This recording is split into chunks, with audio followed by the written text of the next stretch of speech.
Hi everyone, welcome to శాంతకంఠ topic వచ్చేసి ఏంటో తెలుసా? ఈరోజు ఒక లైఫ్లో జరిగిన స్టోరీ నేను చెప్పేస్తున్నాను.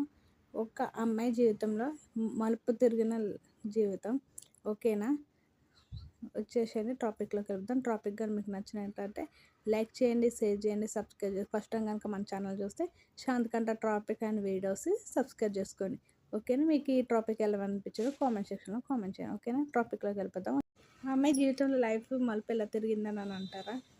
నాకు ఒక అర్థం కంది. ఒక అబ్బాయి భార్య చనిపోని డైవర్స్ తీసుకొని ఏమన్నా తీసుకొని అతను రెండో పెళ్లి చేసుకోవచ్చు, కానీ ఒక అమ్మాయి రెండో పెళ్లి చేసుకోకూడదు. భర్త చచ్చిపోయిన డైవర్స్ తీసుకున్న ఆమె లైఫ్ ఆమె ఇష్టం.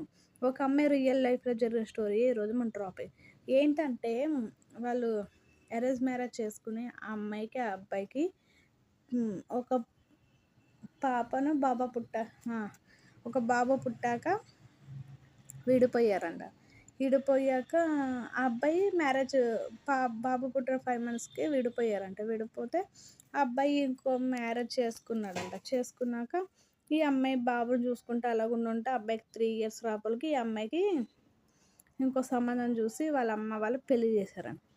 పెళ్లి చేస్తేనే సరే, పెళ్లి మీద నిరుత్తి పొందిన అమ్మాయి సరేలే చేసుకుందాం అనేసి వాళ్ళ అమ్మ నాన్న ఒప్పించి పెళ్లి చేస్తే ఆ అమ్మాయి ఒకటి చెప్పిందంట, నా బాబుని బాగా చూసుకోవాలి అలాగే ఇలా అంటే బాబును చూసుకున్న వాళ్ళే ఆమె పెళ్లి చేసుకుంటానంటే అబ్బాయి ఒప్పుకున్నారు, కానీ అబ్బాయి వాళ్ళ పేరెంట్స్ ఒప్పుకోలేరంట. అదే వాళ్ళ అమ్మ నాన్నతో చెప్పి అబ్బాయి వస్తే ఊరుకో, ఎప్పుడైనా సూపంగా రావచ్చు, అమ్మ నాన్నని పిలవచ్చు, కానీ మా ఇంట్లో ఉండకూడదు, మా వంశం కూడా కాదు కదా అని అన్నారు. సర్లే అంటే అమ్మ వెళ్ళేటప్పుడు బాబుని తీసుకెళ్తే కొత్తగా పెళ్ళైంది కదా, పొద్దు తర్వాత తీసుకెళ్తే కానీ వాళ్ళ అమ్మాయికి చెప్పగానే మ్యారేజ్ చేసి పంపించేశారు. పంపించేసాక నా అమ్మాయికి అలా రోజులు గడుస్తూ ఉండగా 1 ఇయర్ అయిపోయింది. 1 ఇయర్కి అమ్మాయి ప్రెగ్నెన్సీ వచ్చిందంట. ప్రెగ్నెన్సీ వస్తే అమ్మాయికి మళ్ళీ పాప పుట్టిందంట. పాప పుట్టి పాపను ఎత్తుకుని వెళ్ళేటప్పుడు మళ్ళీ బాబుని తీసుకుని వెళ్తాను మమ్మీ అమ్మ నాన్న అని అడిగితే వాళ్ళ అత్తగారు అని అంటే, పాప చిన్నపిల్ల కాదమ్మా, ఇప్పుడు వీడిని చూడనీకే రాదు, తర్వాత తీసుకొచ్చుకుంది, కానీ నేను ఇంటికాడ ఉన్నాను, డ్యూటీకి వెళ్ళిపోతాను కదా, ఇద్దరు వాళ్ళు నీకు ఇబ్బంది అవుతారు, అమ్మ దగ్గర వదిలే బాబుని, మనం తర్వాత తీసుకెళ్తాను పైకి అలా మాట్లాడాను. అతనంటే వెళ్ళిపోయిందంటే, వెళ్ళిపోయాక నీ పాపని చూసుకుంటూ ఉంటే వాళ్ళ అత్తమ్మతో అన్నారంట, అత్తయ్య నేను ఇంక ఈసారి నార్మల్ ఆపరేషన్ చేయించేసుకుంటాను, 6 నెలలు అయిపోయింది కదా, ఆపరేషన్ చేయించుకుంటాను అత్తయ్య అంటే, వాళ్ళ అత్తయ్య అన్నారంటే, ఆపరేషన్ ఏం వద్దమ్మా, ఇంకా పాప పుడుతుంది, ఉన్నది ఒక్కదే కదా మనకి అని అన్నారు. అంటే ఒక్కదే ఏంటక్క అత్తయ్య, ఫస్ట్ బాబు కూడా ఉన్నారంటే, వాడు మన వారసుడే కానీ ఎవరి రక్తం అలాదే అమ్మ, వద్దు, బాబుని ఇంకో బాబు పుట్టే వరకు ఉంచుకోండి అని అన్నారు. అలాగా పాపకి 2 సంవత్సరాలన్నర రాపలకి ఈ బాబుకి 5 మంత్స్ వచ్చేసాయండి, 5 ఇయర్స్ వచ్చేసాయంట. 5 ఇయర్స్ రాపలకి ఈ అమ్మాయికి మళ్ళీ పాపే పుట్టిందంట. రెండోసారి ఉంచుకుంది కదా, పాపే పుట్టాడు.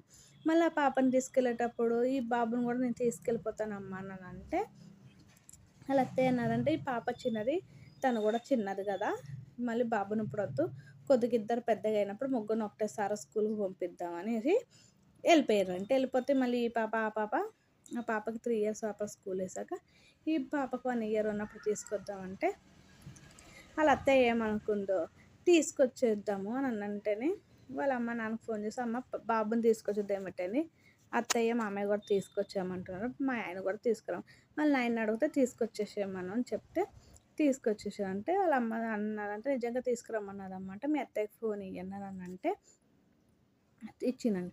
ఇస్తే అదే వదిన గారు బాబు నిజంగా తీసుకురమ్మంటున్నారా, మా అమ్మాయికి ఇప్పటి వరకు నిజం తెలియదు అంటే, నిజమే తీసుకురని, నాకు ఇద్దరు మనవరాలే కదా, ఎవరైతే ఏమవుతుంది, నాకు వారసుడు కావాలి, తనే నా వారసుడు అనుకుంటాము అనేసి తీసుకొచ్చేసినాక కొన్ని రోజులు ఆమె పాపల్ని ఇద్దరిని చూసినంత ప్రేమగా బాబుని చూసేది కాదంట. పిల్లల్ని చూసుకున్నట్టు బాబుని చూసుకునేది కాదంట. చూసుకోకపోతే ఆ బాబు వెళ్ళి, అమ్మమ్మ నానమ్మ చెల్లెల్ని బాగా చూస్తుంది, కానీ నన్ను ఎందుకు అమ్మ అంతమంది కొడుతుంది, నాతో సరిగ్గా ఉండడు, డాడీ కూడా అలాగ ఉంటాడు, తాతయ్య అలాగ ఉంటాడు, నువ్వు ఒకడు బాగా ప్రేమగా చూసుకుంటావు ఏటమ్మా అని బాబు వెళ్ళాడు.